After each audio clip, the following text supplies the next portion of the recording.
Now on CoastTV News. Erin's impact. Time to go! Time to go! Coastal communities dealing with the worst of the storm tonight, and shore strain. It's something that we're always going to be concerned about in this area. Rough surf is testing recently replenished dunes at the Indian River Inlet, but tonight flooding is pushing in from the bayside. This is CoastTV News at 11. Water absolutely covering the roads in Bethany Beach tonight. Good evening and thank you for joining us. I'm Christina D. Robertis. This was the scene in Bethany Beach, flooding pretty much taking over the roads. You can see some of the roads blocked off, but some cars still trying to make their way through. And also tonight, the Indian River Inlet Bridge is closed in both directions right now. DelDOT tells us it's due to flooding from the bay side. It's kind of tough to see there on the camera, but the bridge closed at about 9:30, and that's where we're going to find Coast TV News reporter Kevin Zippe. Kevin, you're there right now. You can see the flooding. What can you tell us? Christina, we are live at the Indian River Inlet where the bridge closed on both sides to the public. Now, according to DENREC, it's not actually on the beach end that's causing this problem. It's happening on the bay side. Now, if you look over here, you can see the waves are kind of crashing over the sidewalk and creating floods right here. Now, if you look at my shoe and I step right in, it's about a foot of water. So you could expect what it's like on the road. Now, according to DENREC, the dunes did not breach, but has caused some erosion. Not only is the storm causing problems here at the Indian River Inlet, it's also causing problems down at the coast in Ocean City. This is what a normal day looks like out on the beach in Ocean City. But on Thursday, the harsh waves took over. I haven't really seen anything like this since Hurricane Sandy. Waves crashed into the pier. Only once in a lifetime you come to Ocean City and see massive waves like this. And water pushed its way from the beach to the parking lot, which led to this dumpster being pushed into a car, leaving a dent. You're seeing all of this, which is kind of crazy. And the oncoming waves were a shock to many bystanders. Time to go! Time to go! Stay away from the water. It's a different animal and people don't realize that. People are hopeful this will be the worst of the storm.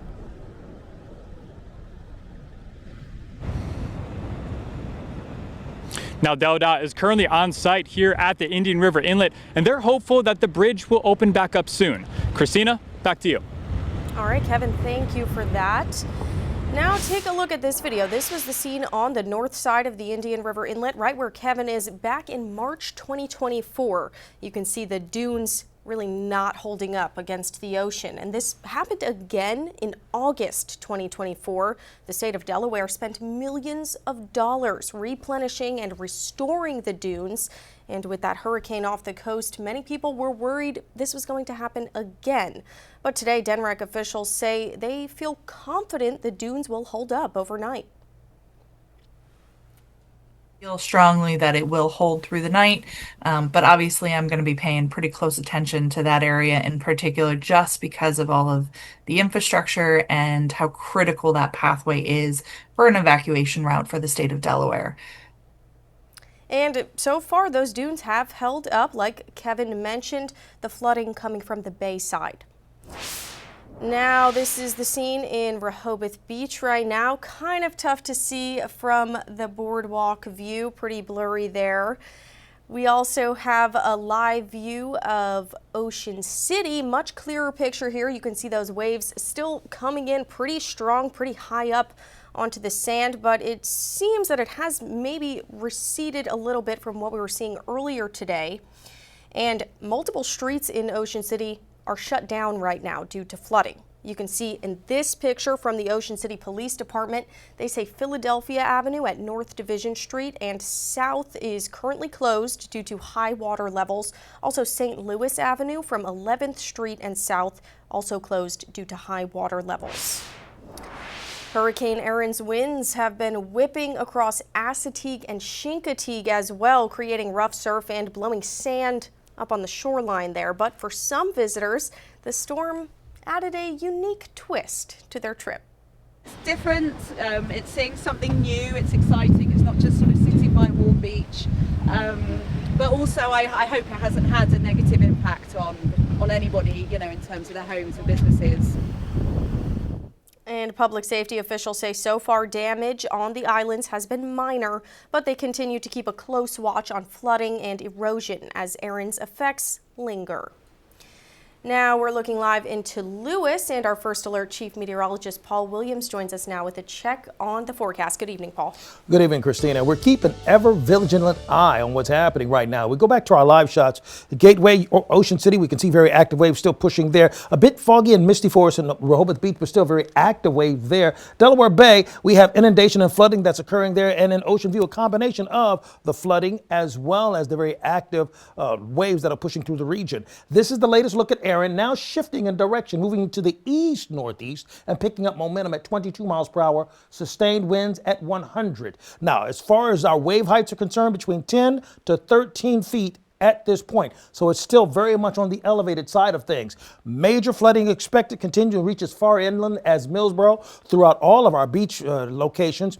Northeast winds gusting up to 40 to 50 miles per hour, up to 3 foot of inundation in low-lying areas. Coming up, we'll talk about the latest track and where we expect for Erin to be tomorrow and when that impact will finally lessen a little bit.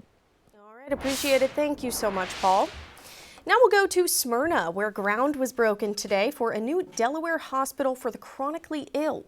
Officials say the current facility, which was built decades ago, no longer meets today's healthcare needs, with services spread out and residents struggling to access care. Now, the new site aims to address these challenges with a 3-story, 120-bed hospital, bringing all services under one roof. It will also be divided into 5 residential communities, which leaders say could help foster a greater sense of home and community for residents during their hardest days. Making sure that we have this kind of place for people to go who will be well cared for and live their life as if they are living at home is of utmost importance. And officials say the $90 million project is expected to be completed by 2027.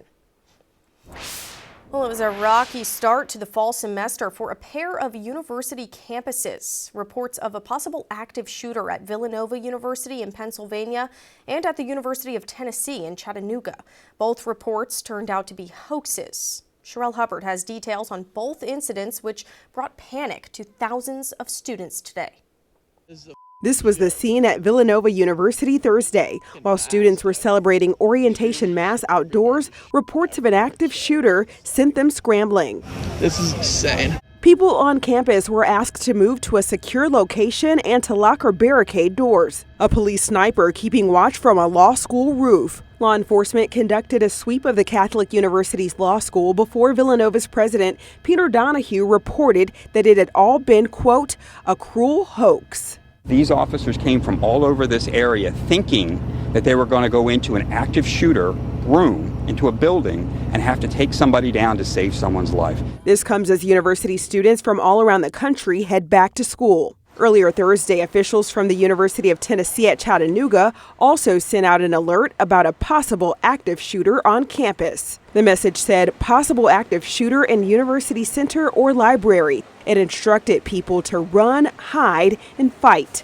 I was pretty scared. I saw police coming on the field and running, so I just took off and got off campus as quickly as possible. A scary situation for people that ended with police officials later giving the all clear with, quote, no violent incidents and no injuries. But Chattanooga police said it is better to err on the side of caution. Our response is going to, especially our initial response, is going to be the same no matter what. It has to. Lives depend on it. We can never assume that something is fake, right? I'm Sherelle Hubbard reporting. And we still have more news to get into this evening. Coming up ahead, you know that 99-cent Arizona iced tea that you know and love? Is it still safe from price hikes? We'll hear from the founder himself. And next, a small therapy dog who has made a huge impact in Lewis this whole year. We'll reintroduce you to Paris in this week's Coastal Connections. And our wave forecast, high surf advisory is in effect until 8 o'clock Friday. For Friday, 6 to 10 foot waves. Not till we get to Saturday and Sunday do they hit 6 feet and go below that. Your full forecast coming up in 60 seconds. Well, every Thursday, we like to bring you heartwarming stories along the coast, and today we are reintroducing you to a therapy dog who makes a difference at the Lewis Senior Activity Center every single week. Here's Madeline Overturf's profile on Paris, the therapy dog.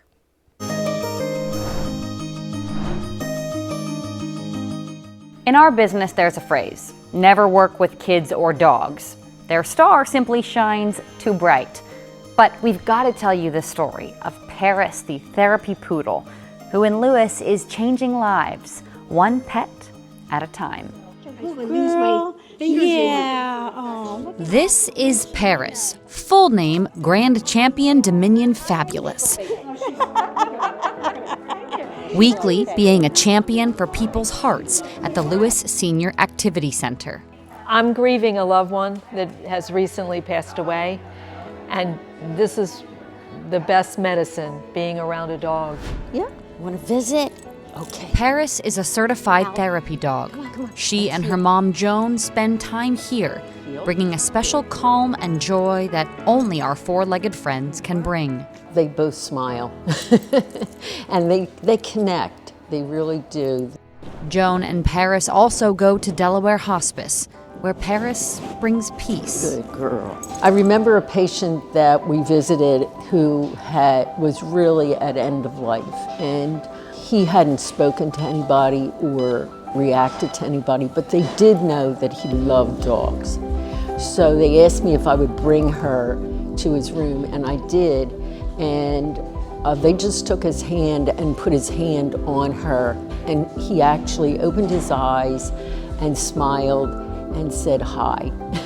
Whatever door Paris walks through, tail wagging and with those soulful puppy dog eyes, she uses her 4 paws to help people take a different type of pause. She makes everybody just stop, take a breath, and kind of refocus on what's important, just being, I think she's really about taking care of yourself. An indefinable but undeniable type of healing, exemplified only by man's best friend. Paris, you are so sweet. For Coastal Connections, I'm Madeline Overturf. You are something else.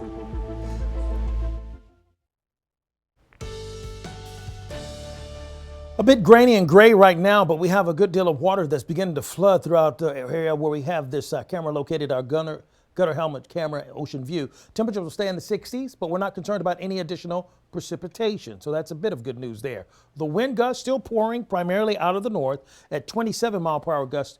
Rehoboth, as well as Indian River Inlet, where we have Kevin Zapay at right now, getting the latest information on what's happening there. And then a 23-mile-per-hour wind gust primarily out of the north for Ocean City. Now, going over some of the watches and warnings, we still are concerned about active high surf advisory in effect for all of Sussex from Lewis, Rehoboth, Bonham Hills, Ocean View down to Fenwick Island. That stays in effect until 8 o'clock. We have that same concern for us throughout Accomack, Hampton, and Worcester, which is inclusive of Ocean City all the way down towards Chincoteague. High surf, very big waves. I was down there live earlier in the 5 and 6 o'clock newscast. I saw waves as high as nearing 18 feet. That's just how serious it was. We have the active hurricane statement until 4 o'clock in the morning, basically saying watch out for hurricane-related problems and complications, which could include coastal flood advisory at the very least. Now, we do have coastal flood warnings in effect. It is flooding right now. So we have an additional warning that's in effect for all of the beach communities along the shore, as well as the inland areas, and this is inclusive down towards Ocean City, 52nd Street especially, and then we're concerned about gusty winds even on the other side of the peninsula, with a small craft advisory watching out for 25-mile-per-hour wind gusts until 6 o'clock. Now, live radar, we're clear. Rain is not an issue. We pull out a wider view to get a feel as to what's going on. We have a stationary boundary in place, and be thankful for this, because this was the only thing that kept that storm from getting closer to us. And as much damage as we're talking about right now, if it were 100 miles closer, and beach erosion would have been even worse. You see, we have high pressure that's helping to block things. This is Erin. This is moving to the east-northeast,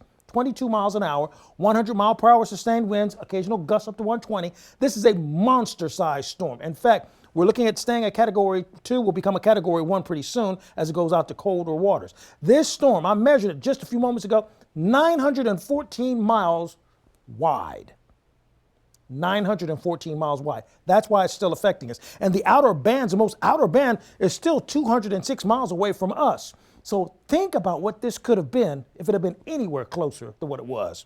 Winds are still pouring out of the north, and we're concerned about gusty winds. Major flooding still a concern for us, reaching as far inland as Millsboro. And even as you take a look at our future waves, at 1:30, we're still looking at about 8-foot waves. And it's not until we get to, let's say, mid-morning where it begins to subside a bit.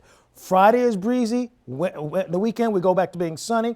Along the coast, winds are still out of the north at 20-25 miles per hour. And we have a rip current risk for Friday from Rehoboth Beach, South Bethany, all the way down towards Chincoteague. That will continue to be a thing and a problem, with temperatures staying in the 70s for us for tonight. But then we will cool off dramatically as we go into the weekend. With that being the case, here's a look at your extended forecast. We are expecting for dangerous rip currents and swells to come to a quick end for Friday. Good to know. Thank you so much, Paul.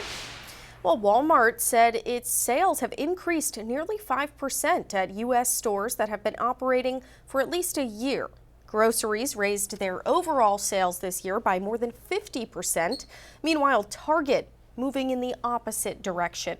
The company said its sales dropped for the third time in as many quarters. Analysts say Target is struggling because it has more non-essential items than Walmart that many consumers are shying away from. Well, it has long been known as one of the best deals in the beverage industry, 99 cents for a 22-ounce can of Arizona iced tea. But like many other businesses in the U.S., the Arizona Beverage Company now dealing with the reality of price hikes and increased tariffs. NBC News Now anchor Savannah Sellers got a chance to sit down with the company's founder to talk about what it all means for their bottom line. Amid a global trade war and growing sticker shock for consumers, the price of one item has shockingly remained the same.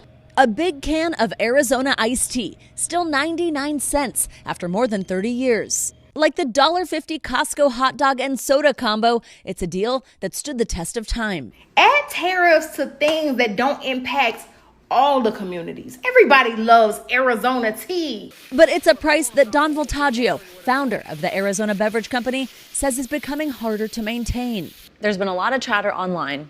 So let's just definitively answer the question. Are you raising the prices of your big cans above 99 cents? Right now, we have no plan to do it. We're trying to hold the line. So you're not raising prices? No, we're not. Those iconic 99-cent cans cause the American company to use more than 100 million pounds of aluminum a year, about 20% of that supply coming from Canada. In June, the White House announced that tariffs on aluminum and steel imports would double from 25% to 50%. How much more is a big can costing you to make right now? Aluminum is up about 40%. So if you buy 100 million pounds, and if it's $1 a pound, it's $40 million cost that we're absorbing. And it's more than that, because aluminum is more than $1 a pound. The way I can get some of that back is by increasing sales of the company. That's a good way to offset costs. If you were a smaller company, could you survive the price in aluminum going up so high? No. Earlier this year, industry giant Coca-Cola said it would consider using more plastic bottles to offset high tariffs. Starting next month, Arizona will sweeten the deal on its own plastic bottled beverages, known as Tall Boys, dropping the price for a 20-ounce drink from $1.25 down to $1. Offering value is always a good idea. And when you can do it, you should. So I can kind of tighten my belt. Because the people I service and the customers of mine, they're tightening their belt every day. Together with his two sons, Voltaggio has transformed their private family-owned business into a multi-billion-dollar brand, with its heartbeat right here. 1,300 a minute running right now. Their largest manufacturing facility, located in New Jersey, known as Arizona Land. The price currently is $1.25. In another month or so, it's going to go to $1. A price tag worth fighting for. Grew up in Brooklyn, and I work for $1 an hour. I respect the value of $1. If I can help people and give them a refreshing beverage for an affordable price, why not? And since I can afford to do it, why not continue to do it? Coming up, the Washington Commanders played 2 preseason games without a true backup center. DSN's Ian Nicholas shows us a free agent signing set to fill the void. And coming up, more radioactive shrimp. You heard that right. The recall is expanding what you need to check your freezer for. This is Coast TV News at 11. You need to check your freezers. There's been another recall of bagged frozen shrimp. According to the FDA, the shrimp manufactured by Southwind Foods is being recalled because of possible radioactive contamination. They were sold under several brand names at multiple retailers in 9 states between July 17th and August 8th. You should either throw out the product or return it to the store for a refund. So far, no illnesses have been reported, and this comes just days after Walmart's Great Value brand of bagged frozen shrimp was recalled for the same reason. More than 15 million Americans are now finding weight loss success thanks to GLP-1 medications like Ozempic, Wegovy, and Mounjaro. But experts say if patients aren't careful, they could lose more than just fat. In tonight's Health Minute, Mandy Gaither has more on the exercises that are critically important for people using these medications. They've become an important weapon in the battle against obesity. GLP-1 medications can lead to significant weight loss, but experts warn the number on the scale can't decipher between fat and muscle. The key to weight loss, and especially weight loss maintenance, is always going to be diet and exercise. It's unclear how much muscle a patient on these drugs may lose, but studies have indicated anywhere from 15 to 60% of the lost weight is lean muscle mass, meaning if you shed 50 pounds, you'll potentially be losing 7.5 to 30 pounds of lean muscle. That's why strength and resistance training is crucial, says Cleveland Clinic Dr. Paminda Kabandugama. Things like free weights, things like the weight machines help. In a lot of my patients who might be a little bit older, I do recommend things like water exercises. Every week, Kabandugama says all adults should aim for 150 minutes of moderate intensity activity like a brisk walk, water aerobics, pushing a lawnmower, or playing a sport like doubles tennis. The CDC says you could also do 75 minutes of vigorous activity each week. That could include jogging or running, swimming laps, or playing basketball. Kabandugama says protein is also key to building muscle. On average, he recommends about 35 grams of protein with every meal. We want them to make sure that, they are still preserving muscle, or even maybe gaining a little bit of muscle while they are technically losing weight. For Health Minute, I'm Mandy Gaither. In sports, ESPN's new direct-to-consumer streaming service is now available. The sports broadcasting network made the name pretty easy to remember. It's called ESPN.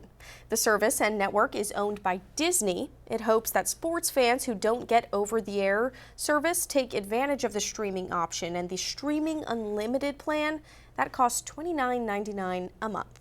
Delmarva Sports Network from the Wawa Studios. Commanders fans, I know you are worried about the status of wide receiver Terry McLaurin, but another storyline of training camp has been injuries to the offensive line, and today, Washington made a free agent signing to help address that. The Commanders welcome former Brown Nick Harris. Cleveland drafted the center in the 5th round 5 years ago. Harris played his college ball at the University of Washington, where he was a 4-year starter. The Husky spent 2 years at guard before switching to center, which instantly paid off. Harris was named first-team All-Pac-12 back-to-back seasons.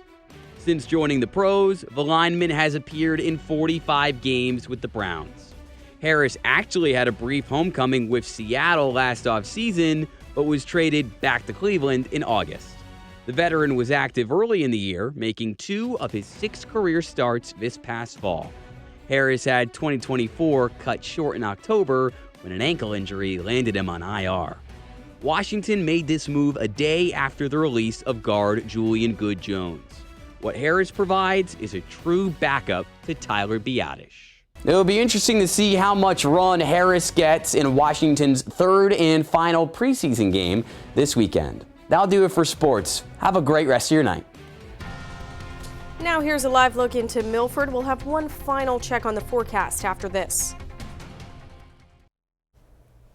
Quick reminder that each and every Friday you can cheer up with a weekly dose of local good news from Coast TV. We have features, we have cool things to do each weekend, and more. And you can sign up for free. Just go to coasttv.com/signup. Well, I have a bit of good news right now. Erin is moving away from us, so we'll begin to see some of these winds dial down a bit. Our tunnel razor camera in Lewis, we're at 71 degrees. We're not expecting any additional rain or cloud cover. We're going to thin out as well. Keep in mind, our coastal flood threat will stay major until tomorrow. Our umbrella giveaway winner is Deborah Jeffries of Millsboro. Congratulations, Deborah. Call our weather line, keeping you updated on what's happening with our forecast, 443-880-9100. Your forecast is just a call away. Sponsored by the law offices of Bruckstead, Mendalis, and Federico. Finally, here's a look at your 10-day forecast. Dangerous swells and rip currents still going to be a problem for us for Friday. Not as bad as today, but we're slowly weaning our way away from the influence of Erin. But it's still going to take another solid 24 hours before we can really begin to catch our breath and collectively breathe a sigh of relief. Okay, thank you, Paul, and thanks to you at home for joining us for Coast TV News at 11 tonight. If you're looking for some more local news and local weather, you can download our Coast TV News app, and you can join us again tomorrow for Coast TV News at 5 a.m. The Tonight Show's next. Have a great night.